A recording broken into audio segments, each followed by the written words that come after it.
Ad günü tədbirləri zadı keçirmək istəyənlər ki var ha, bu banket zad eləmək istəyənlər neçə nəfərsiniz? Lüboy bir yerdə hesablat durun.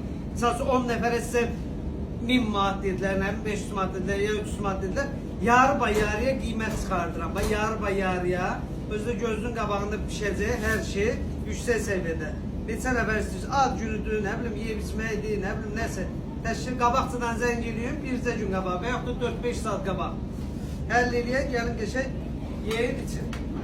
Daha şiş ver oradan bırak. Buyur. Ne burada benim? Hə.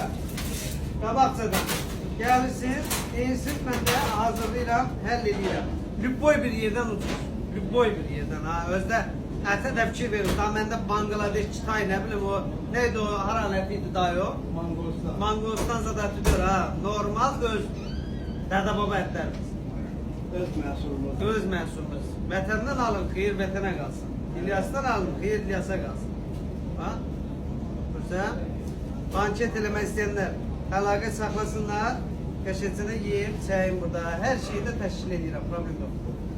Sağ olun, var olun.